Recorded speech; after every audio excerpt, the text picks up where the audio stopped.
Hola, ¿cómo están? Seguimos esta semana trabajando con la unidad 2, infancias, y vamos a abordar la primera infancia, específicamente la génesis de la inteligencia, desde el enfoque psicogenético creado por Jean Piaget.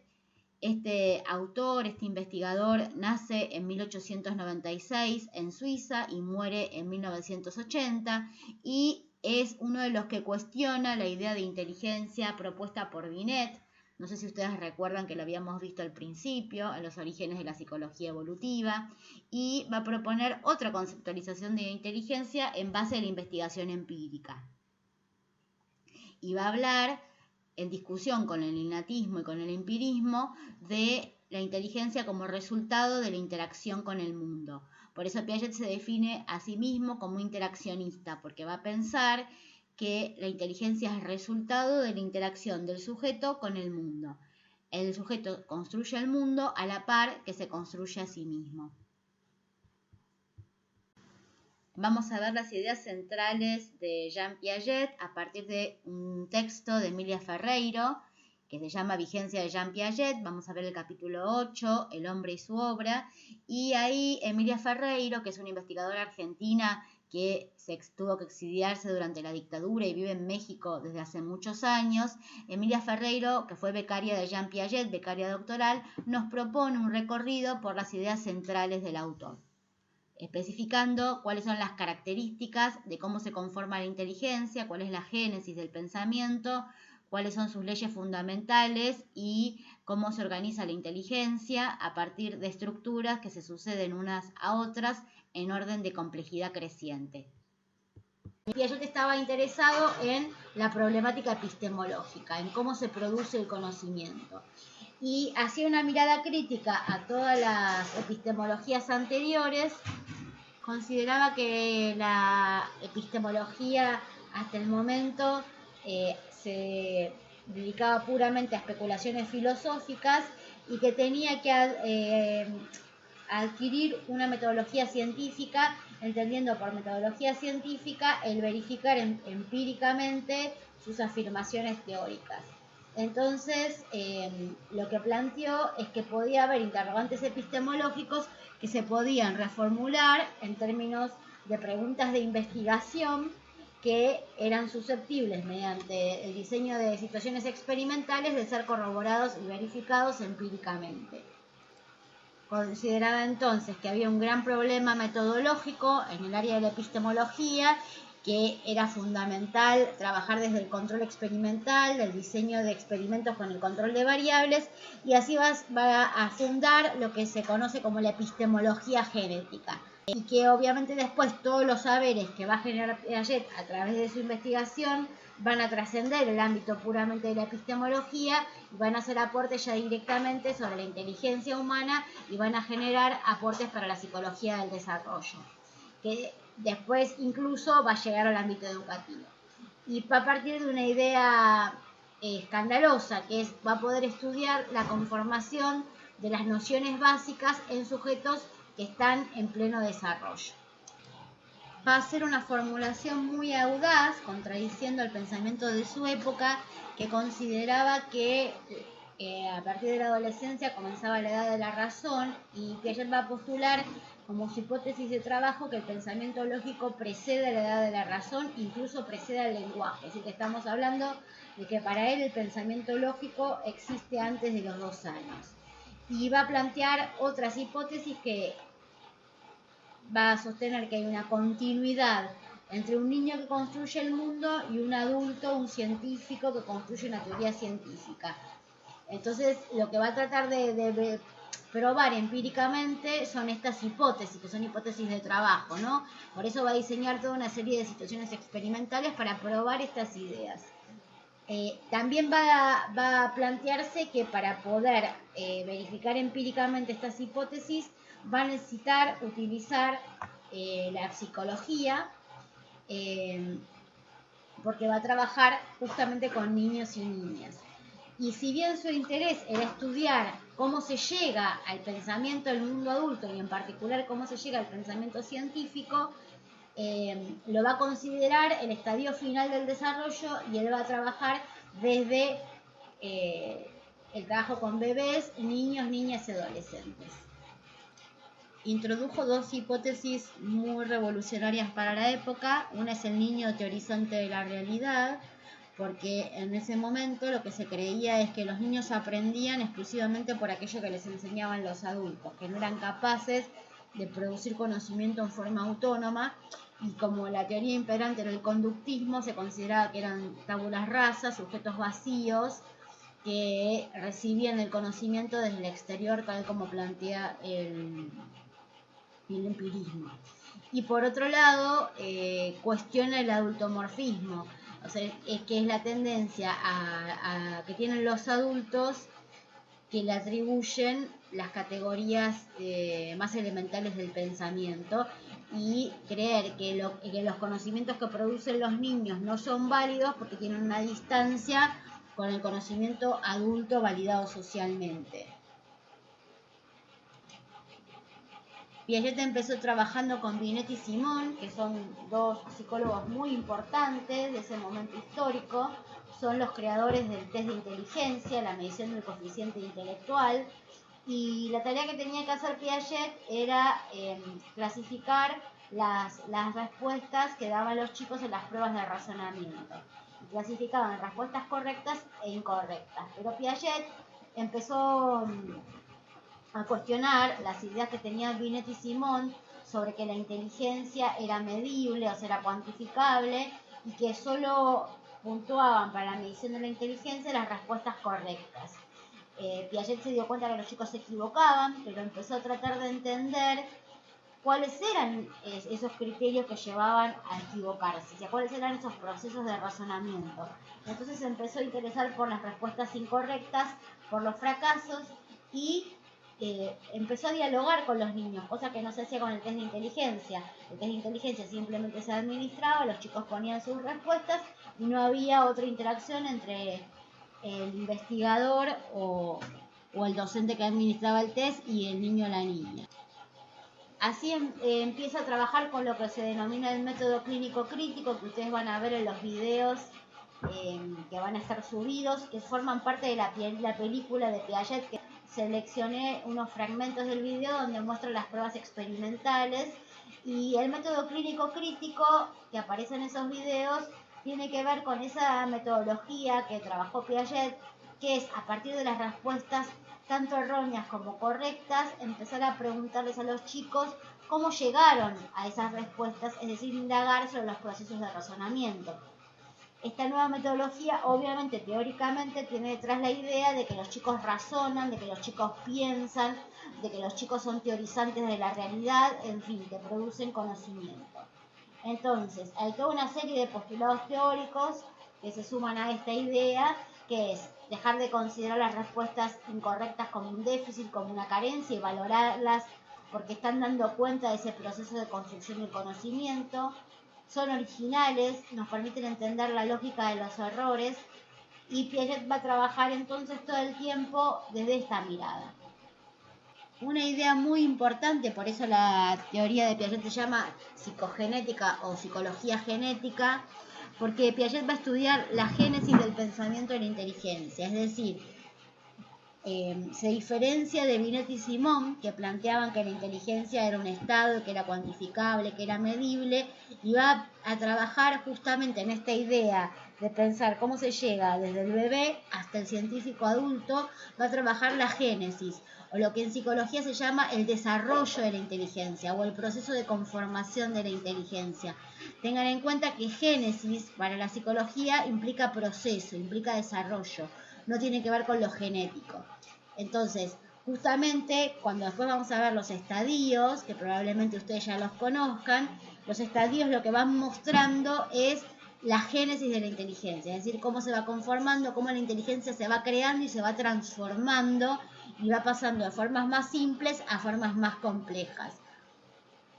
Es decir, que la inteligencia, también él cuestiona la idea innatista de inteligencia, esta idea de que venimos con un quantum de inteligencia y que ese quantum no se modifica y que ya venimos con esa dotación genéticamente. Y ayer lo que va a decir es que va a haber, como vieron también en el videíto, un proceso de interacción dialéctica sujeto-objeto. Entonces la inteligencia no comienza ni por el conocimiento del yo, ni por el de las cosas, sino que va a resaltar, como vieron en el video, la interacción, esta perspectiva interaccionista, esta modificación mutua del objeto y del sujeto.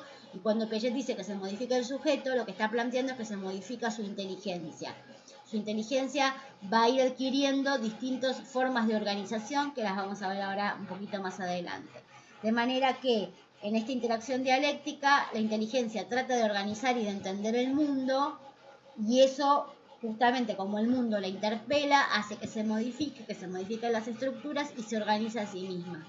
Entonces, Piaget, recuerden que venía de la biología y va a decir que la inteligencia es adaptación. Y va a hablar de que no es la inteligencia una facultad de la mente, sino que es una estructuración. Porque vamos a ver una idea muy importante de Piaget, que es la discontinuidad estructural. Para él, la génesis de la inteligencia es una sucesión de estructuras, desde la más simple hasta la más compleja. Los estadios lo que muestran es eso, que lo que cambia son las estructuras, que cada estadio está definido por el tiempo de estabilidad y de duración de una estructura. La otra ley organizadora de la génesis de la inteligencia es la continuidad funcional. Es decir, que Piaget va a sostener que hay mecanismos que se van a mantener inamovibles a lo largo de todo el desarrollo. No van a variar, no se van a transformar. Siempre se van a poner en acción cada vez que interactuamos con un objeto de conocimiento. Y esos mecanismos son la asimilación y la acomodación, que van a traer como consecuencia la adaptación y estructuras que están organizadas. Por eso también habla de la organización.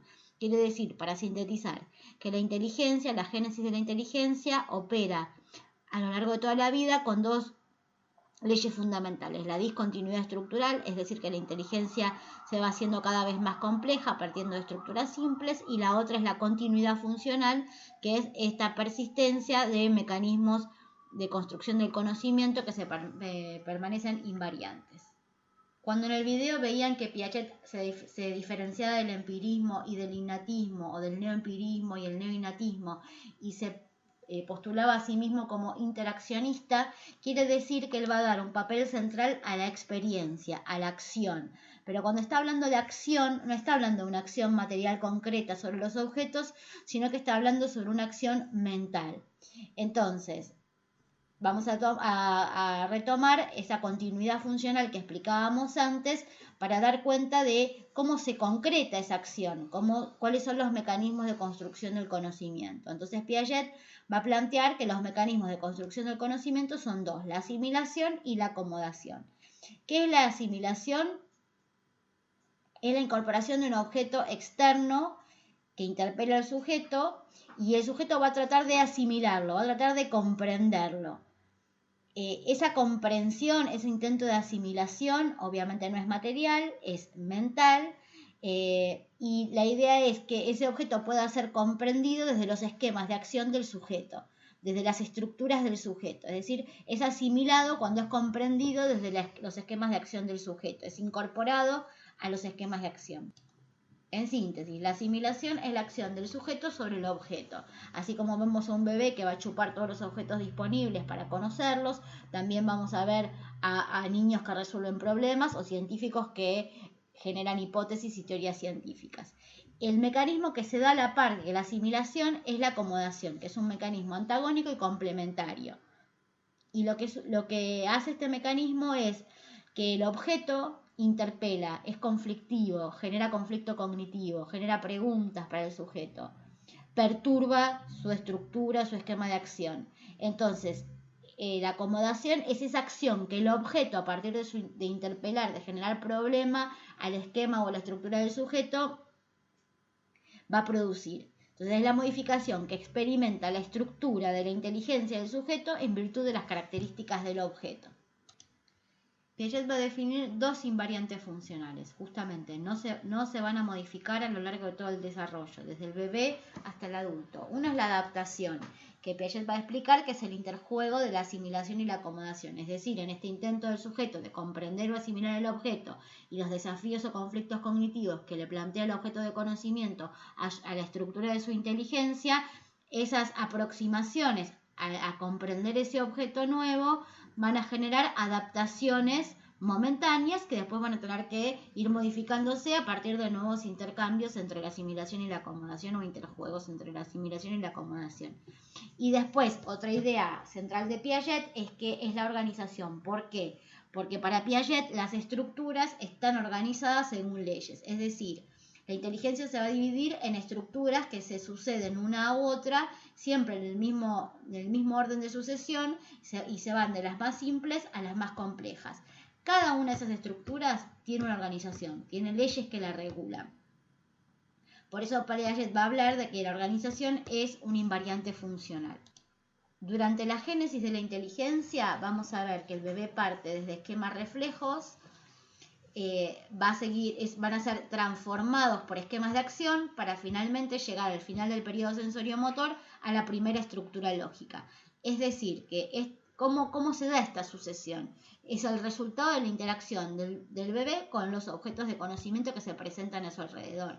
Es decir, que la posibilidad de complejización de la inteligencia va desde los esquemas reflejos, que son los más sencillos, pasando por los esquemas de acción para llegar finalmente a la primera estructura que tiene mayor complejidad que las dos instancias anteriores. Entonces, el motor de esta complejización de la inteligencia es la interacción dialéctica con los objetos del mundo. Tanto los esquemas reflejos como los esquemas de acción como la estructura son las formas de organización que va adquiriendo la inteligencia sucesivamente. Cuando hablamos de esquemas o cuando hablamos de estructura estamos hablando de una totalidad organizada según leyes. Entonces, la forma más básica son los esquemas reflejos. Son la primera forma de esquemas cognitivos y se van a construir a partir del ejercicio funcional, tratando de moldear los reflejos innatos. Los esquemas reflejos van a trabajar sobre la succión y sobre la aprehensión. A los esquemas reflejos le suceden los esquemas de acción, que siempre, en tanto estructura de la inteligencia organizada, lo que permiten es una forma con una cierta lógica de acercamiento a los objetos de conocimiento. Tenemos el esquema de succión y el esquema de aprehensión. Son dos esquemas de acción, pero cada uno va a operar por separado. Es decir, para el bebé lo que se succiona no es lo mismo que lo que se agarra. Entonces la tarea, una vez que se conforman los esquemas de acción, es ir coordinándolos, coordinar la aprehensión con la succión y a su vez coordinarlos con la visión. Mientras el esquema de succión y el esquema de aprehensión no se coordinan, para el bebé son dos objetos diferentes, el que agarra que el que chupa o succiona. O sea, para nosotros desde una mirada adulta de adultomorfismo es el mismo objeto, pero para el bebé, como los esquemas que se aplican sobre el objeto son diferentes, se trata de dos objetos diferentes. Y recién alrededor de los 4 o 5 meses se van a coordinar estos esquemas de acción. Se van a coordinar y van a poder dar cuenta de distintas dimensiones o cualidades del mismo objeto. Y finalmente se tienen que coordinar con la visión. Y así va a adquirir la inteligencia una mayor complejidad. Es importante recordar, y ahora lo vamos a ver con los estadios, que los esquemas de acción y los esquemas reflejos corresponden al primer estadio de la inteligencia, que es el periodo sensorio-motor, y que culmina con una estructura que es el grupo práctico de desplazamientos. Entonces, esta primera inteligencia, que se da de los 0 a los 2 años aproximadamente, es una inteligencia práctica, es una inteligencia en actos. No hay representación, no hay lenguaje, no hay símbolos. Es decir, que el bebé coordina la succión, la aprehensión con la visión y opera sobre los objetos. Y una vez que desaparece la acción sobre los objetos a través de los esquemas de acción, también desaparecen las cualidades del objeto. Para Piaget, los primeros esquemas de acción van a ser prácticos, tienen que ver con este periodo sensorio-motor, con esta inteligencia práctica, y luego se van a transformar en esquemas de acción interiorizados. Pero esta coordinación de los esquemas de acción va a ser vital porque va a dar lugar a la primera estructura, que es la primera forma más compleja, y después ya directamente en los distintos estadios va a haber una sucesión de estructuras y ya no de esquemas de acción. Igualmente, tanto Emilia Ferreiro como Piaget a veces hablan de esquemas asimilatorios en términos genéricos y están refiriéndose a estructura. La estructura es definida por Piaget como una totalidad organizada que tiene en su interior ciertas leyes que van a establecer una lógica, que van a permitir una cierta manera que va a tener la inteligencia del sujeto de acercarse a los objetos. y es un sistema de transformaciones que se autorregula. Quiere decir que a partir de la interacción con el mundo, con los objetos de conocimiento, se va a modificar y va a tratar de evitar la perturbación. O sea, los objetos le van a plantear problemas, desafíos, conflictos cognitivos, y la estructura va a tratar de mantenerse estable por medio de la autorregulación. Pero va a haber un momento en que esos desafíos, esos conflictos, la van a perturbar en forma definitiva, y entonces va a haber una reequilibración total o mayorante, y esto significa que va a haber un cambio a una estructura más compleja, y ese es el momento en que se pasa de estadio. Entonces, una frase de Piaget: una estructura es un sistema de transformaciones que implica leyes como sistema y que se conserva o enriquece por el juego mismo de las transformaciones sin que éstas lleguen más allá de sus fronteras o recurran a elementos exteriores. En una palabra, una estructura comprende de este modo los tres caracteres de la totalidad, la transformación y la autorregulación. Cuando una estructura, para Piaget, llega a los límites de sus fronteras, colapsa, y lo que va a aparecer es una estructura más compleja que va a incluir la estructura más simple anterior, pero que ya va a ser de un nivel de mayor complejidad. Otro mecanismo esencial para Piaget es la equilibración, es decir, todos los objetos van a plantear distintos desafíos cognitivos o conflictos cognitivos al sujeto. De acuerdo al esquema asimilatorio y la estructura que tenga el sujeto, va a poder asimilarlos mejor o peor, y en ese sentido se van a producir distintas perturbaciones de distinto grado. Entonces se van a poner en juego los mecanismos de regulación que van a tratar de compensar esa perturbación. Si logran compensarla, la inteligencia va a permanecer en la misma estructura. Si la perturbación es tan grande que no logra ser compensada, se va a cambiar de estructura y por ende de estadio. Y esas reacomodaciones o reequilibraciones parciales van igual a modificar la estructura, pero sin llegar a un cambio estructural. Y acá tenemos un punto clave del trabajo piagetiano, que es que los sujetos que llegan a las escuelas, sin caer en el aplicacionismo, que es llevar directamente la teoría piagetiana al aula, que Piaget alerta sobre eso, porque no es una teoría pensada en términos pedagógicos. Después va a haber desarrollos pedagógicos a partir de la teoría psicogenética piagetiana, pero Piaget no hizo esos desarrollos. Pero Piaget lo que va a decir es que los sujetos van a llegar a la escuela con una determinada estructura. Eso va a definir en qué estadio están, y que esos estadios, las edades son aproximadas. Pero las estructuras, como tienen que ver con el desarrollo de la inteligencia, no pueden ser enseñadas, no pueden ser aceleradas.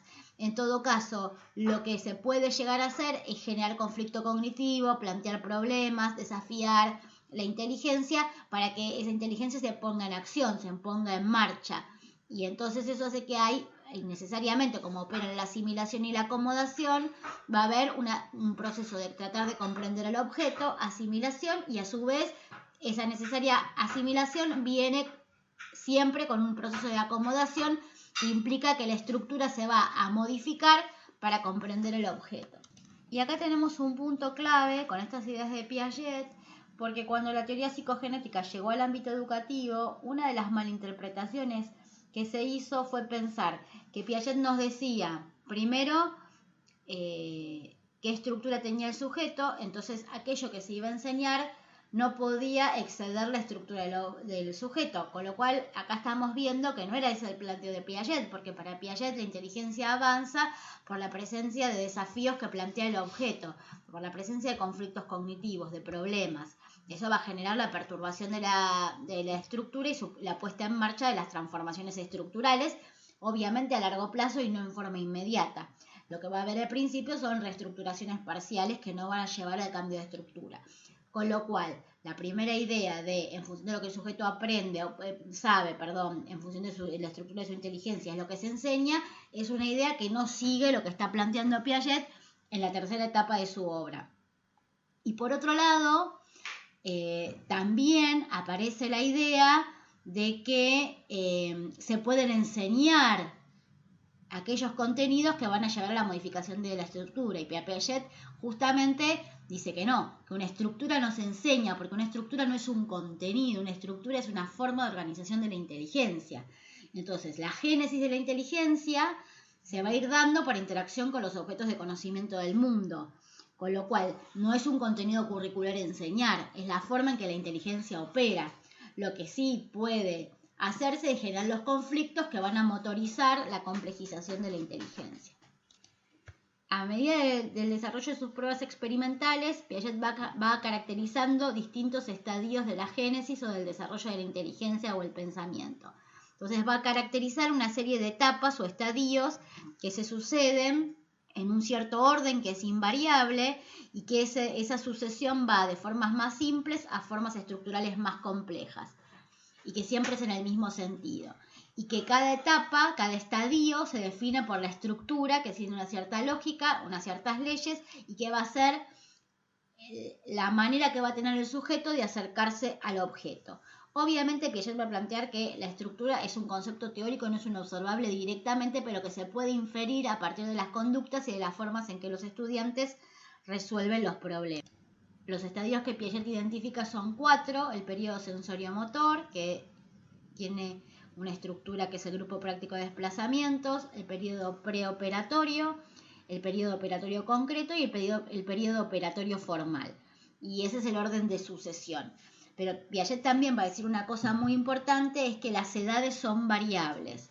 Es decir, él va a establecer edades aproximadas de inicio y fin de cada estadio, pero va a plantear que de acuerdo a los contextos culturales donde viven los sujetos, las edades de aparición de determinado estadio en consecuencia de determinada estructura son variables. Esto también es muy importante porque se usaron los estadios piagetianos de modo prescriptivo normativo para establecer aquello que era normal que apareciera a determinada edad y aquello que estaba retrasado o desviado o que se insertaba en el plano de la anormalidad. Y Piaget nunca usó sus estadios en sentido prescriptivo normativo para detectar avances o retrocesos o patologías, sino que simplemente es una caracterización de cómo se van sucediendo las estructuras de la inteligencia. El primer estadio del desarrollo de la inteligencia es el periodo sensorio-motor, que va desde el nacimiento hasta los 2 años. Este es el periodo que yo les comentaba que se caracteriza por la acción, que se caracteriza por ser una inteligencia práctica. Piaget va a decir que se dan actos inteligentes a nivel sensorio-motor porque todavía no hay representación, todavía está en proceso de gestación el lenguaje, lo simbólico. Y la estructura que se va a adquirir al final de este periodo es el grupo práctico de desplazamientos, que lo que va a permitir, la estructura del grupo práctico de desplazamientos que se va a adquirir al final del periodo sensorio-motor, lo que le va a permitir al bebé es distinguir desde un mundo que originalmente era solo imágenes que aparecían y desaparecían, a distinguir que él es un sujeto y que está en un mundo de objetos y que puede interactuar con ellos, puede usar medios para alcanzar fines, para alcanzar determinados objetivos, va a poder ver que los objetos se mueven, va a poder pensar que hay un objeto permanente. Al principio, cada vez que el objeto desaparecía, el bebé, una vez que sale de su campo de acción visual, no considera que ese objeto persiste o está escondido en algún lado, sino que simplemente desaparece, y para el final del periodo sensorio-motor, justamente el grupo práctico de desplazamientos lo que va a instalar es que ese objeto se mueve sumado al objeto permanente, que es decir que el objeto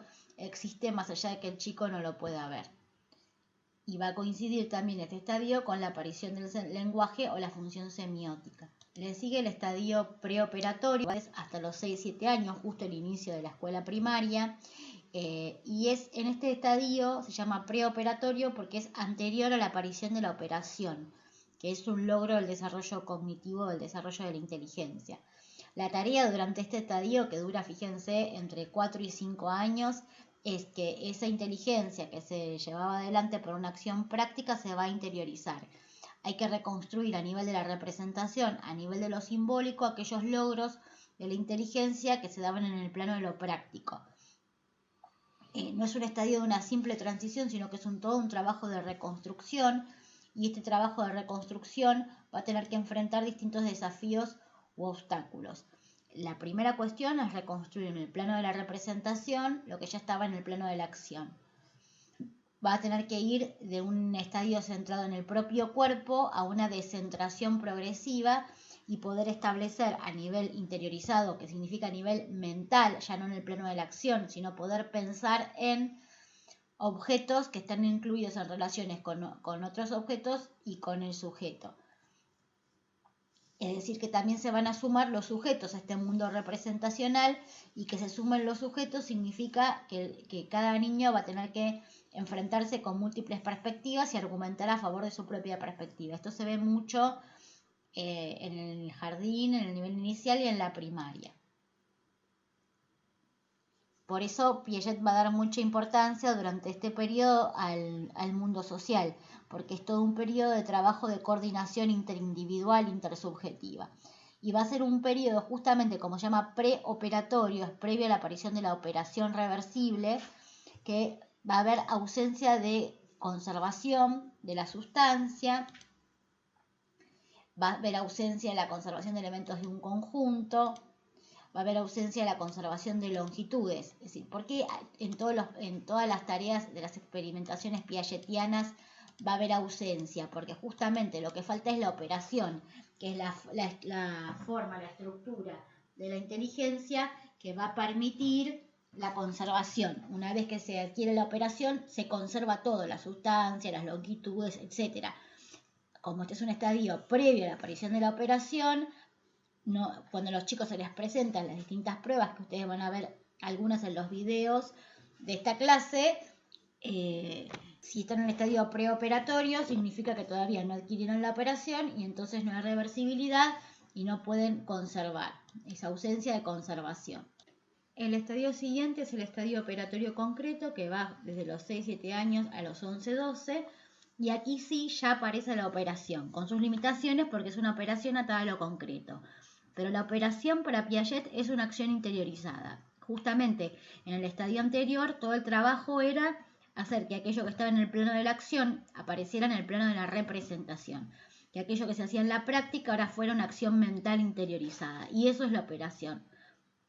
La característica de las acciones interiorizadas es que son reversibles, es decir, que puede aparecer una acción y su inversa, o sea, una acción que anula la acción original.